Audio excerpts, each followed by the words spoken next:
शुभाकांक्षां येऊन आज मी भगवद्गीतेतील अध्याय 5वा श्लोक 25वा सादर करीत आहे.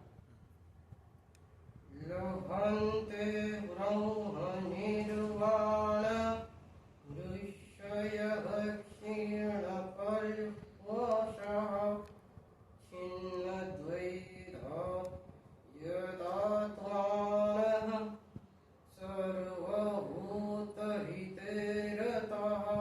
अर्थात ज्यांचे सर्व पाप नष्ट झाले आहे, ज्यांचे सर्व संशय ज्ञानामुळे शिकले आहेत, जे प्राणी मात्रांच्या कल्याणात तत्पर आहेत आणि ज्यांचे जिंकलेले मन निश्चल